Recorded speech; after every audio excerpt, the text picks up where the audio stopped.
We want to welcome everyone and thank you for joining us. Today, I'm excited that we get an opportunity to have another episode of the podcast be a missionary spotlight episode.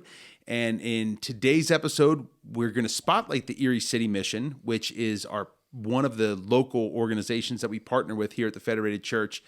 And not that we support their individual workers, but we support the mission. And so the CEO of the Erie City Mission, Brian Johansson, has graciously joined us. How are you doing today? I'm doing very well.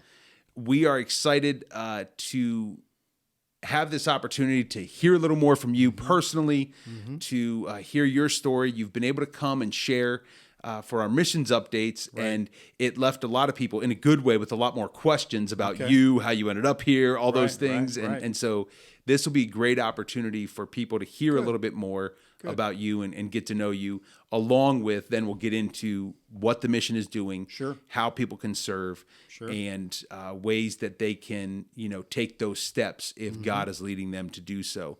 And so we're excited about all of that. Before we jump into your personal story and your journey, I would love to hear just a little bit for those. I don't want to assume that everyone listening knows what the City Mission does and all of that stuff. So if you could give a snapshot of what is the Erie City Mission and what are some of the things that you guys do on a regular basis? Sure.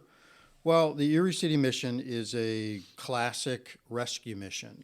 Started in 1911 out of a revival with Billy Sunday, kind of came in here, and this mission came out of that back in 1911. And there are about 300 missions in America, very similar to Erie City Mission, rescue missions. And it basically has two arms to it, the way I like to say. So it has this compassionate care arm. So it is doing feeding, meals. We have a big giant pantry for the community. We're serving about 130,000 meals a year. We do about 10,000 pounds of food given away every month to those in need in the community. We have a shelter that actually men can come in and stay for up to 60 days and figure out what they're doing. We have a shower program for men. They can come in off the street and get a shower. We have chapels that they can participate in if they'd like to. All of these are wonderful kind of compassionate care things. But then the other arm, and a lot of people know missions as that. So they're like a meal and a bed, but they don't realize that the mission has a very robust discipleship arm. So we provide an opportunity for men and women. We have 125 beds in the organization that we provide for discipleship. So if a person wants to make that change, if they're struggling with addiction or they're unemployed or they, whatever the issue is that they became homeless, they can actually enter this New Life program, which we call it, for men or for women, and spend up to a year with us through different phases. And they go through classes and counseling and all these great things. And then once they have a graduation, we have a graduation tonight, actually, ironically. And then they will go into a three-quarter house phase. So they'll start working, saving money, which I think is a wonderful way to disciple people. So it's not like, hey, you're finished, have a great life. It's like, hey, I'm going to work with you, and what's the next step? And let's go out into that real world every day and come back every night and deal with a community of men and women who are trying to do the same thing. So we have Grace House for women, and then we have the New Life program for men at the main campus. We also have, just a side note, a wonderful youth program called Urban University that works with teenagers, basically, from the surrounding communities, and they have a robust kind of classes on arts and sports and all these different things to kind of get kids off the streets and be involved in healthy things. And they start to give them experiences they wouldn't normally have, and also try to develop leadership at a young age. Correct. And we see that more as preventative, whereas the other is more restorative. So we're working with folks that their life is a train wreck. We do that, but what a great chance to work with young people that you don't have to go down that road. You just need some intervention, a mentor. We have wonderful volunteers who come in and mentor these young people and commit their time to them. Everything from a judge all the way down to a nurse to to whoever, a policeman, they all are participating in this wonderful mentoring program for our youth. Yeah, and it is a tremendous program. I also, one of the things that I've appreciated about the New Life program is it is so much more than the typical, okay, let's get this person off of what they're addicted to. There, like you said, I love how you referenced it as a discipleship portion, because that's what it is. Yeah. The true answer is Jesus. Yeah, I like the term life recovery. We often, there's this real push on recovery, which it's wonderful. Let's stop, but there's more to it than that. Yeah. It's not just stop using drugs. Well, now I'm clean for 6 months. Okay, well now what? How do I create a life that works, that I don't have to go back to that anymore? How can I get you a job? How can I get you reunited with your family, with your wife or husband, all your children? Yeah. That's all a life recovery process. And it's messy sometimes, I got to tell you. These are complex issues, often 10, 15, 20 years in the making. Yeah. And so we're not under any deception that we're going to solve that in that time. But God is a God of restoration. He wants to see that. And I love seeing him work in the men and women's lives. Yeah. And it is a tremendous work that we'll talk about a little bit more upcoming, and it's a great opportunity, because there's even ways that people could volunteer in that regard as well. Of course, yes. Which is a tremendous opportunity to really pour into. I know that I've had former students and athletes go through that, and just how they still reference it as, this is what God used to save my life. It's life or death for a lot of times. Yeah, and it's so often people think of like, oh, well, the people that are like that struggle with addiction are, they had whatever happened in their life, or they were, there was all these bad things that happened in their life, and that's why they turned to that. And that's not always the case. Nope. Sometimes they just made some bad choices. And then all of a sudden they're addicted and they can't stop making those bad choices. Correct. Or they choose not to stop making those bad choices. Correct. And at this point, when they come to the mission, they have at least a conscious decision of, I want to make a change. Right. I need help. Right. I can't do it on my own, which none of us can. Yeah. And the beauty is the mission points them to the way that they can recover, which is Jesus. Right. And then works through so much else in their life. I guess if I was to sum it up, my job is to provide an environment where Jesus Christ can work in people's lives. I'm not the one doing it. We have counselors and wonderful, but at the end of the day, my job is to create an accountable, loving environment where Jesus Christ can work in their life. That's what we're about. Yeah, absolutely. And so, so often in Erie, there are people that move in, but so many are homegrown, and it's a very small town feel to a town that's a little bit bigger. And so those that might be listening to this, be like, oh, I don't recognize that name. Well, as of less than a year ago, November. Yeah, I was going to say, so it was last November when you moved, and then your wife eventually moved. Right. So you're not from Erie. So, I am not from Erie. And I've been here once or twice for vacation, but I'm not from Erie. Yeah, not homegrown or anything like that. So give us a little snapshot of, what did your first 25 years look like? Where did you grow up? What was your home life like? And everything of that, because those that have heard a little bit of where you're from, their question was, how did he end up here? Yeah. So give a little snapshot of what your life was like those first 25 years. Well, first of all, you're only 27 now, so May 28. But I think, first of all, Erie has been one of the most welcoming places for my wife and I. And I'm not just saying that. We've lived quite a few places in our life, and we have really felt welcomed and at home, both at the City Mission and also in Erie. I can honestly say this is a very generous, very caring city, and I've enjoyed learning to be part of it.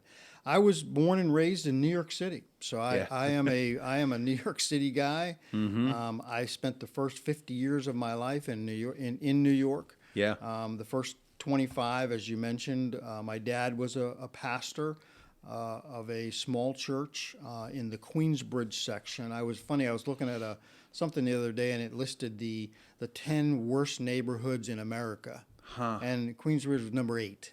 So I'm like, I was like, wow, that's where I grew up. You're like, that's And home. That's my home, like that's, right? What do you mean the worst? Yeah, it was amazing. And so my dad, faithful for 50 years in the same church, a church that his great-grandfather had founded.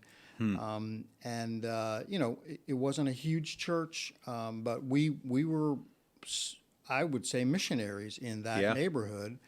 And I went to public school. I mean, I was part of that community, although it was challenging at times for my sister and I and brother. But that's who we were, and had a very loving, supporting family at home, and got involved in sports and all of that. Church was very active, so you kind of grew up doing youth group stuff and all that stuff, and VBSs. In this tough neighborhood.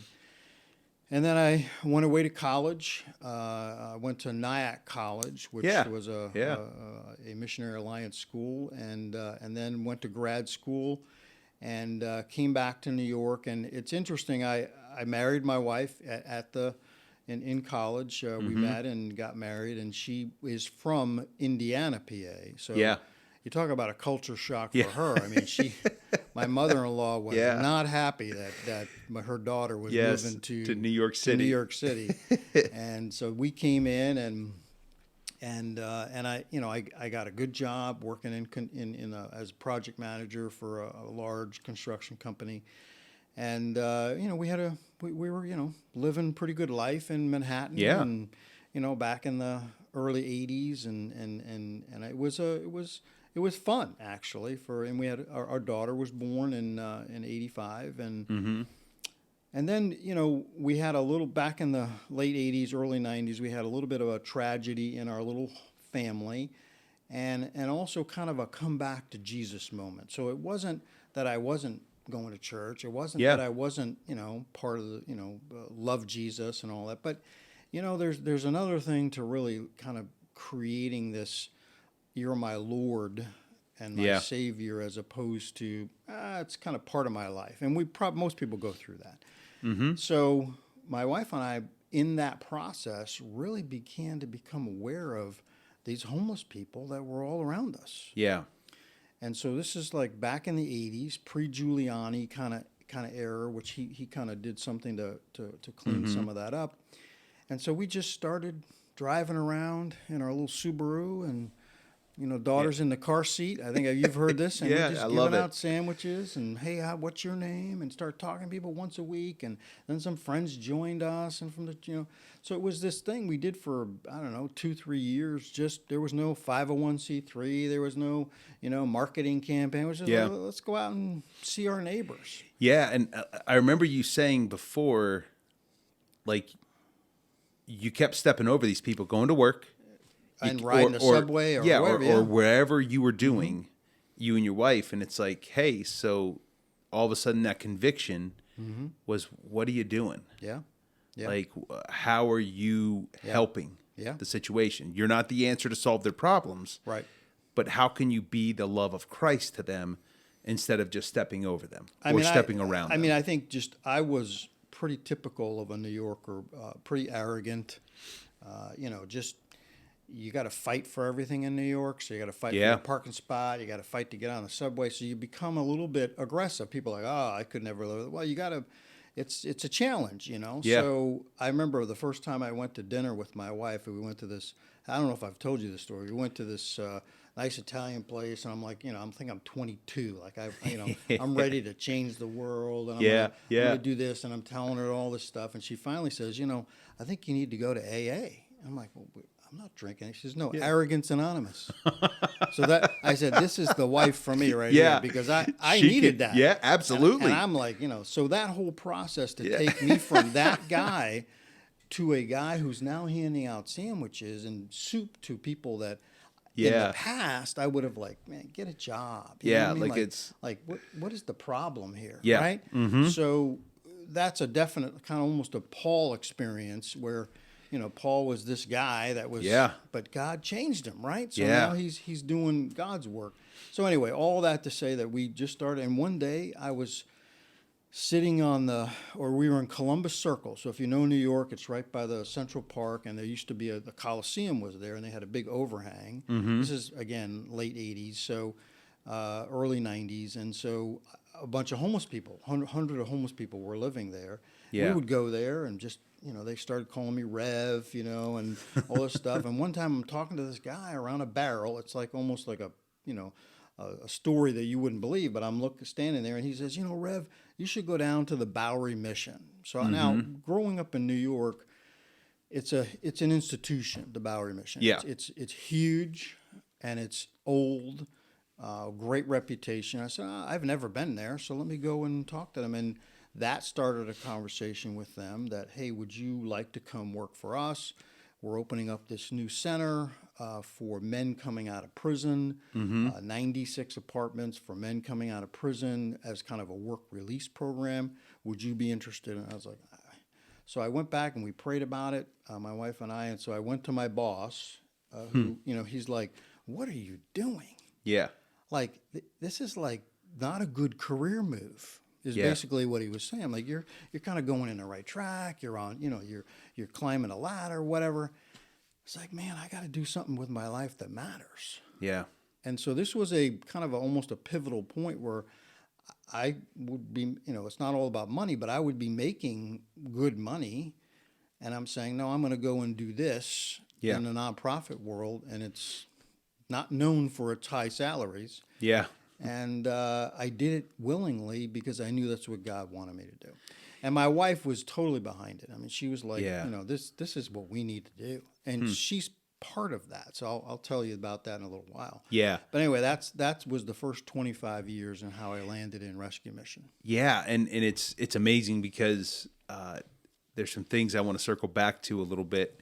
Last night, we were talking before we started recording. I had the privilege of being one of the speakers at a local baccalaureate, and I was given a few minutes to speak on plans. The class officer that asked me to participate in it gave me Jeremiah 29:11, and also gave me Proverbs 19:21, which says, "Many are the plans in the minds of a man, but it is the purpose of the Lord that will stand." Amen. And Scripture lets us know the benefit of planning. So it's not like we should never have plans, but so often our plans so easily can get going down a different path than what God has. And it was one of the things that I reminded the students of last night, of the importance of seeking what God has for you. And so you didn't go into rescue mission work because you just hated what you were doing. Nope. Or because you just weren't really that good at it. Nope. Like, you were successful in an industry that you loved. Like in a job that you loved. Yeah, I was good at it. Yeah. And like your boss even said, what are you doing? You're on the right trajectory. Like you're climbing the ladder, so to speak. This is a mistake. Yeah. Like this is, and when I got out of education and went to become a pastor full time, I had one of my true mentors, an unsaved, but a true mentor in education, and he meant well. But we had just had our first kid. Sure. Mal had just been born. And I vividly remember where we were at in the school when he looked at me and said, "You've got to consider your family. What you're making the wrong move in accordance to your family." Now, once it became final, he was very supportive. He was fully behind me. He's still, and still to this day, he's someone that's a mentor to me. But I remember that being said and just being reminded in the moment, like, no, that's not, God's the one in control of that too. Yeah. No, exactly. Because how old was your daughter when you went into your first job at Bowery? I would probably say 5, 6, something like that. So again, young family. Yeah. What are you doing? What are you doing? Yeah. Yeah. And that's actually not the last time I heard that too. I mean, yeah. But so that was how we ended up working at the Bowery. I spent 20 years there on the Lower East Side of Manhattan in a challenging environment. Again, I had a lot to learn. Yeah. I was raised in a good family. There was no drugs in my life, and I was surrounded by it, but I was never Yeah. part of it. But it was. And I had a lot to learn. And I think God put me through a boot camp in the first couple of years of like, you need to figure this out, and I need to give you some experiences that are gonna give you a reality check of who you're working with. Yeah.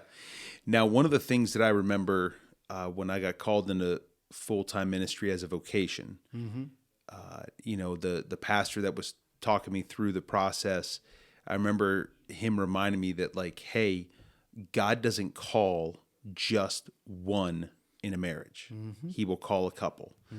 And so you already mentioned a little bit, your wife Gigi was supportive of the idea. Correct. The support is different than what some might realize. I'd love for you to speak to how did that not only help the transition, but how did it become one of those things where she's in this full go? Yeah. And help support you in that. Yeah. Well, a couple things. I mean, she was definitely raising our daughter and wonderful mom and homemaker. But as even though she wasn't at the mission every day in the beginning, I would bring home the roster. So again, there's hundreds and hundreds of names on that roster, and she would pray for every one of them. So she'd come down with our daughter and serve in the kitchen, and there was just a real kind of camaraderie there. But then it gets better because our daughter then now, fast forward, is now going to college, so she's on her way out of the house. And my wife says to me, so, I think we should move in the mission. So again, I'm looking like, what are you, nuts? Yeah, I know. And she's like, yeah, I just think that, Jessie's gone and she's doing her good thing. She's on the right track. And so we ended up moving into the top floor of the Bowery Mission on the Lower East Side of Manhattan, on the Bowery. So you've heard of the Bowery Boys and all that. This is the Bowery. Yeah. And we moved in with our two little dogs and our cat and on the top floor. And every night, so 5 years we lived there. Yeah. And every night she would come down and we would have dinner with the homeless. I would come home. So I had been promoted quite a few times, and I landed as the VP or COO of this big organization, and so there's a lot of spreadsheets and a lot of meetings and a lot of, and so I would come home, and I'd say, man, there's my wife sitting here, kind of talking to these homeless folks, knows them. Yep. I was like, what a great reminder as to why I'm doing the spreadsheets and why I'm doing the meetings, because we often get a little full of ourselves, like I'm doing all these big things and come home every night and see that was a real special reminder to me. And so my wife, she gets a lot of credit for that. And she was down running the shower program and organizing the clothing room. It was, she was in it with me, not just, flying in for the banquet. She was every day living there by her choice. Yeah. I don't know that I would have even suggested that. You know what I mean? I'm like, what is that about? But, and I got to say that she'll tell you that was the best 5 years of our marriage to date, because it was doing it together in a tough environment, and we loved it. Yeah, loved it.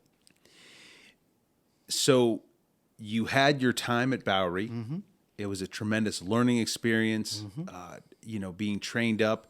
And then God had some other moves before you came this direction. So, one other move. So she's from Indiana. My wife got back in 2013, got pretty sick. And so she had some real serious health issues. And so we just felt, she said, I want to be by my family. So she has a big Italian family in Pittsburgh area, and she said, I just feel like I need to be by my 4 Italian sisters, and I said, then let's go. Yeah. And so again, I have a conversation with my boss. He's like, what are you doing? What are you doing? Yeah. It's like, this is like, and I was like, I got to take care of my wife. This is what she gave all this time to me and to this place, and now she feels like she needs to do that. I was like, I don't even know where I'm going to work. I don't know what I'm going to do, but I really feel God saying I need to move her to this. She earned that. And so we had a great event. Everybody had lots of tears. And in fact, when I moved to Pittsburgh, they gave me a bag of golf clubs as my gift because apparently in New York, everyone thinks everyone in Pittsburgh plays golf. Yeah, I had never played golf in my life, and I still don't play golf. You still and don't. I had these golf clubs, and we moved, and we moved out here and lived in Pittsburgh for quite a few years, and I just did consulting with different missions and different nonprofits, and with my business background and that experience, it was a good fit to kind of help some organizations and think through some things and save a few that were struggling. And so then we began talking, my wife and I, last year about we both missed the kind of day-to-day with the people. Like being a consultant is nice. Like you kind of fly in, do this or not. And I'm going to go. Yeah. And there's I'm not against that, but I miss the day-to-day, like I'm making a decision and I got to live with that. Yeah. And I got to deal with Jack and Rose and all these women and men that I'm dealing with every day that are in the homeless community. I have lunch with them a couple times a week now still because I want that's why I do this. Yeah. Some of these guys who like to sit in their office, I'm not judging them. No, I don't want to do that. That's not your style. I just want to be part of what's happening, and I miss that. Yeah. And so we just maybe we'll do this. We just put the word out into the into the little network, and it's interesting that once we said that, we got to sell our house, and the next day a guy walks up to our house and says, "I grew up here. I want to buy your house." It's a true story. Yeah, I know. What? Yeah. And so he bought our house. So we're like, well, now we got to really figure this out because we have nowhere to go. And so a headhunter, a recruiter who I knew called me and said, hey, I don't know if you ever think about moving to Erie, but they got this thing up there that they are looking for a new CEO, and I think you'd be perfect. And why don't you just go up and talk to them? Yeah. And that's how it happened. Is I got to meet the board, and I was very impressed with their genuineness and their love for what we do, which is not all that common, frankly, in boards and nonprofits. This was unusual for me that this board was very committed and very genuine. That's the right word. So said, hey, I think we'll come, and made a decision, and then we just moved. Yeah. I mean, I was like, well, that must be where God wants us. And I, like you said in the verse, if you would have asked me a year ago, I didn't even know where Erie was on the map. Yeah. I mean, honestly, I was like, barely. Yeah. And here I am loving it. Uh-huh. And God has a way of just, knowing what we need. And I totally love the coming in every day, working with a team of people who are passionate about what they do. Are doing working in a difficult environment, and yet they do it with such grace and compassion. I love it. Yeah. And I missed it. Mm-hmm. That's the whole thing. And it was so it was great to see you put right back into action what you had shared had been a little bit of your past. So as you came on as the CEO, there were some affairs you had to take care of. You had to find a house before, with your wife's health conditions. Yep. She's not moving into the top floor Correct. of the mission now. Like that's not what would be able to be done. Mm-hmm. But for the first, how many weeks you did? The first month, I mean, we were in transition, and I just wanted to start, and the house was in the process of closing and all that, and I decided, well, I'm just going to live in the dorm. Yeah. With the guys. And so that was a shocker for them, not for me. I totally enjoyed it. That was one of the things you missed, I loved that you wanted to get back to. We're watching football, and we're talking, and we're just, it was a good, for me, a good way to introduce myself to them, but also that's just who we are. Yeah. So I enjoyed that. Yeah. And it was neat to see, from our perspective, we firmly trusted God that He had led us in the right direction of who the next CEO was at the mission. Mm-hmm. But in the same regard, to then see that I don't know, it wasn't just talk. Yeah. And it wasn't like, oh, he we trusted you were being honest, but like that wasn't his heart when he was younger. That's still his heart, and to see that. And so it's been great to observe that, and then to see the culture and the team being all on board in the same way, and just having a tremendous work happening in that regard, which has been great.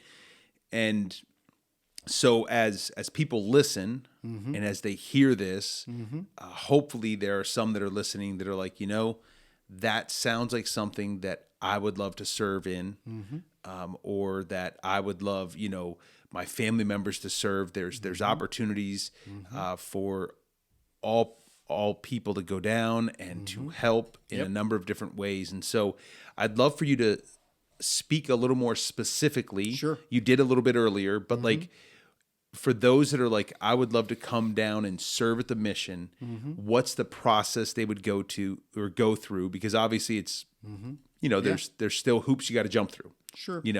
Well, it was pretty apparent when I arrived that we needed a more robust, I use that word a lot today.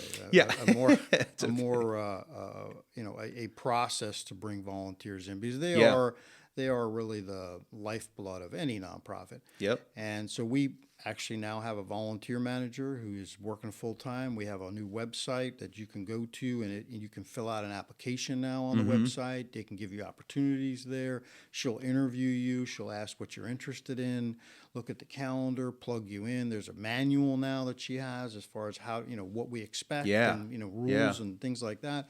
So it's becoming more professional in its nature of how we want to recruit volunteers. As far as opportunities, there's always the standby. You can come and serve a meal, which I think is one of the greatest ways to start in anything like that we do, is come in and just see the line, see humanity walk past you in that line.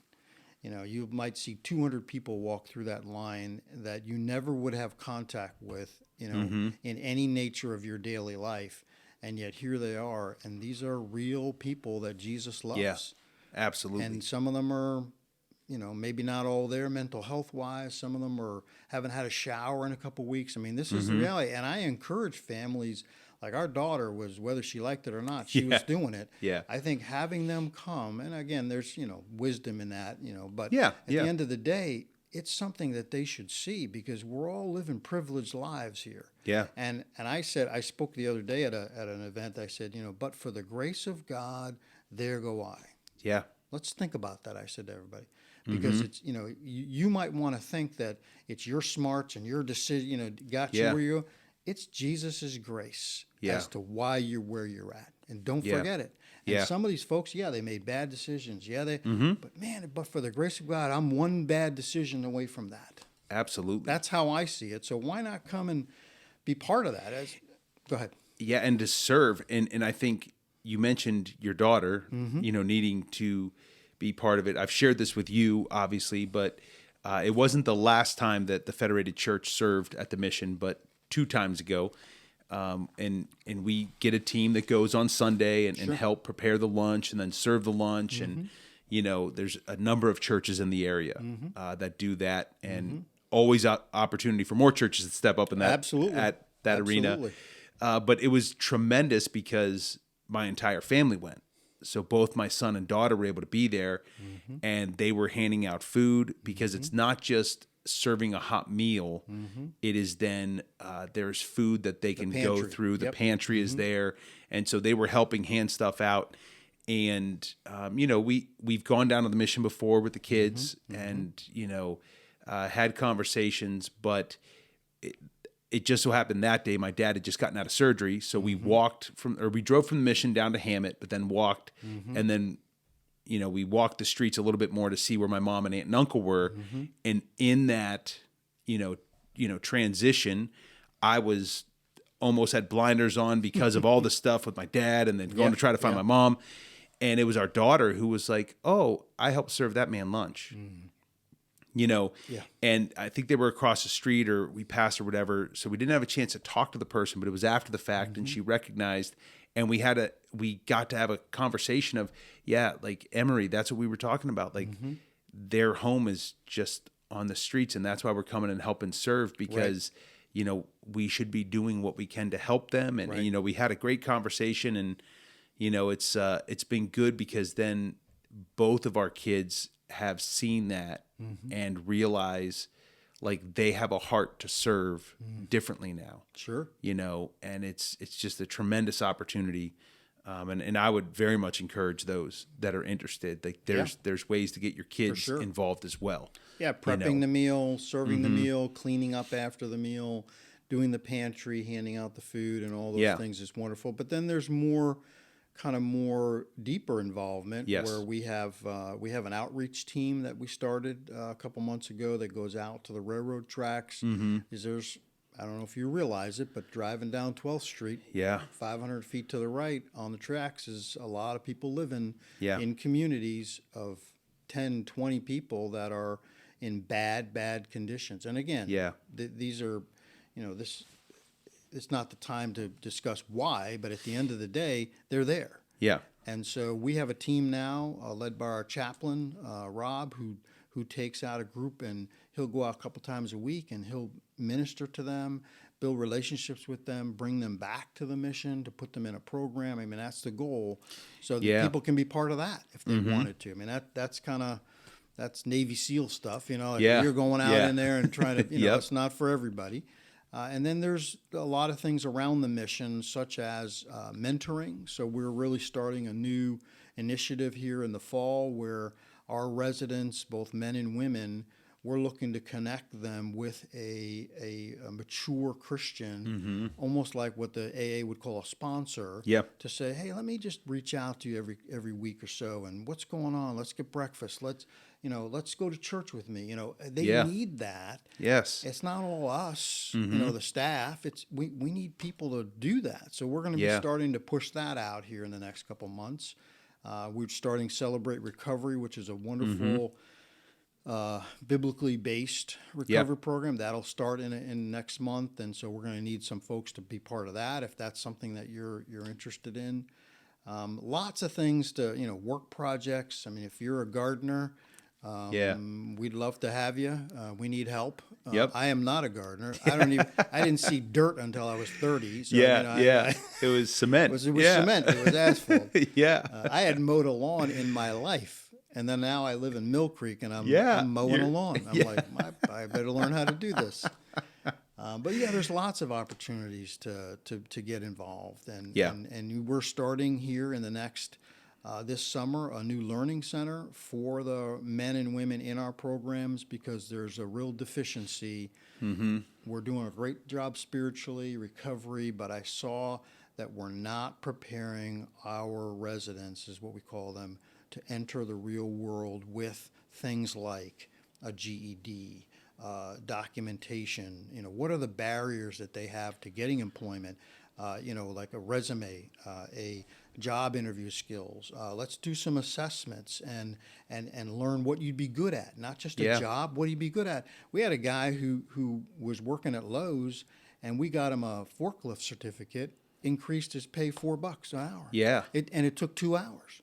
So why can't we create, and we will create in the mission this learning center, which will have all of that, run by a teacher, and we need volunteers to come in and tutor the men and women on. I mean, the average reading level for the people we work with is 5th grade. That's the average. Some are less than that, some are college educated, but average 5th grade.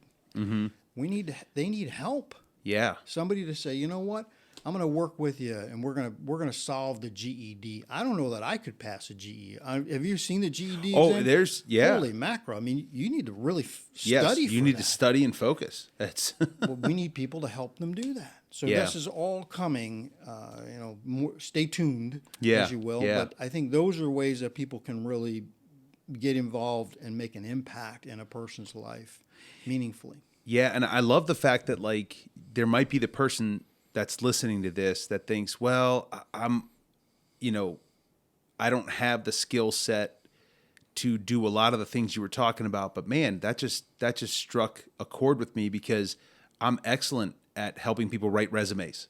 And, yes, that's what I do for a living, whatever it's HR, whatever, and I can teach someone how to interview, I can talk through those things. Sure. And so I love the fact that there is so much of an open variety of ways that people can serve, and the need is great in all of those areas.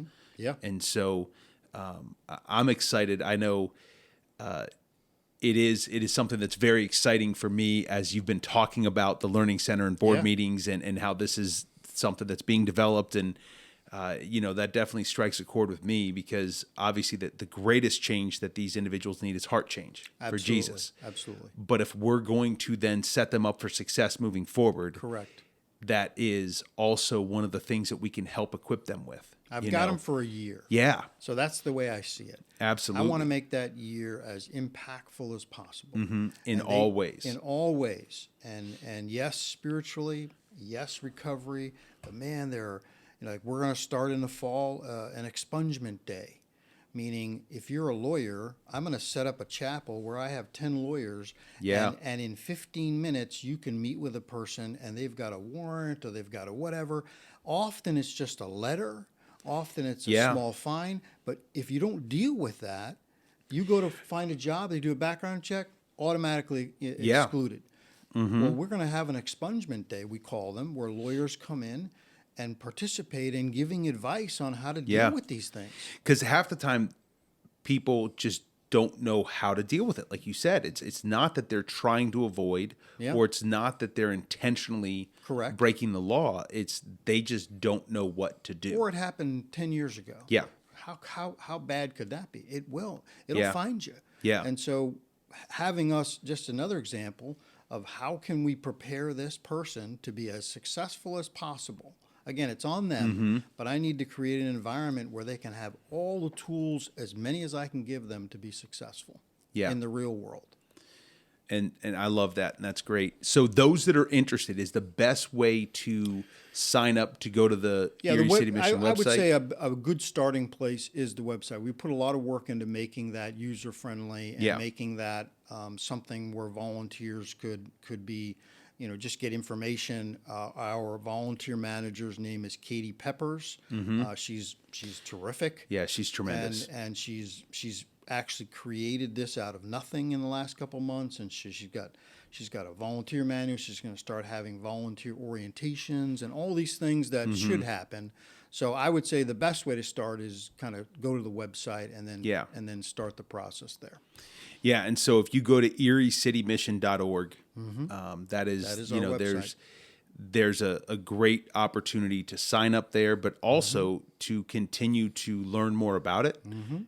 If there's something that maybe we talked about today that you want to know more about, I would encourage you to go there. And also, like he said, if you are one of the ones that wants to start serving or to know more or to sign up, definitely go to the website and take that step. Another way, just to add in, is that I've been doing I believe giving people tours of the mission is a great way for them to get over any anxiety they might have. And I personally would love to give anybody a tour from my perspective and show you the mission and what we do. And maybe that's the way you start.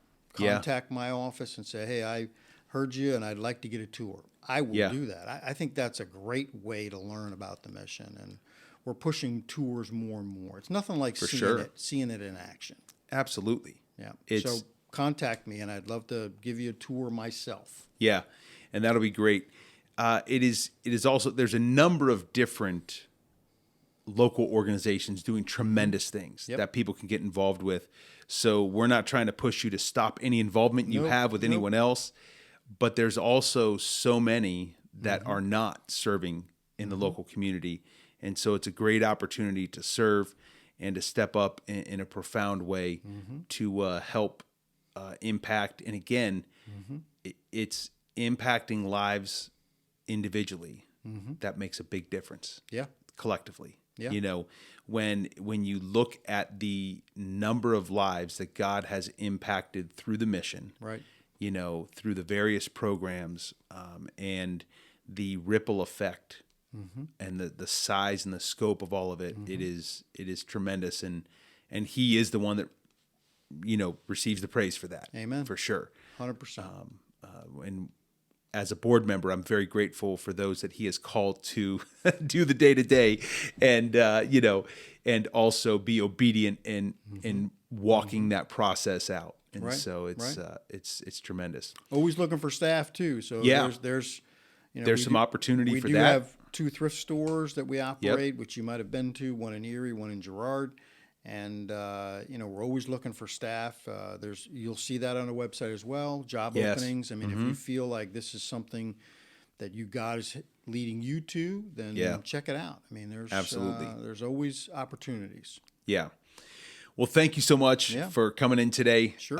It has been a privilege over the last 7 months to have regular interaction with you.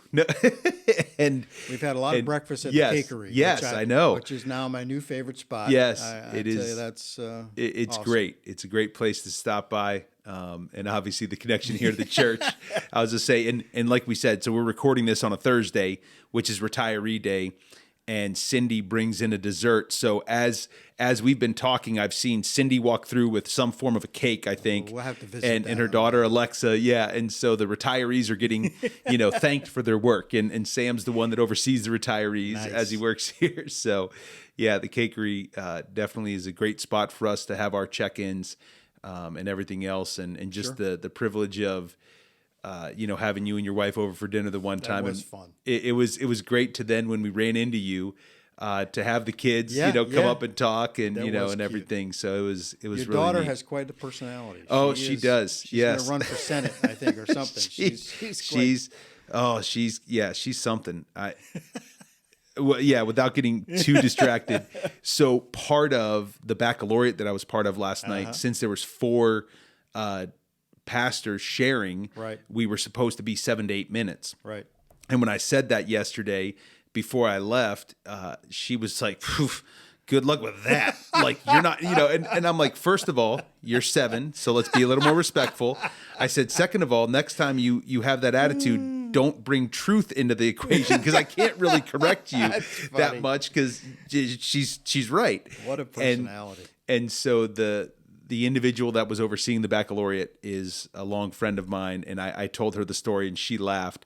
And when I got done, she's like, you were 8 minutes. You can let your daughter know. So I let her know last night, and she was laughing. She said, good job. You know, good job. Yeah. She gets it. She comes by it naturally in our family. So you talked about Italian families. Yeah. This came down from my mom's Italian family. We think something and it comes out. There's just not really a filter, you know. So, and you know how that goes with your wife and her side. But well, thank you so much for joining us, and we want to encourage everyone that has been listening. We thank you for joining us, and go to the website, look for opportunities to sign up and help and involve. It might be that you are called to be a prayer warrior for the mission and other organizations like that. But there are a number of ways to get involved, and we encourage you to do so. Thank you for joining us on the Federated Squared Circle Wrestling with God's Word. We'll see you next week.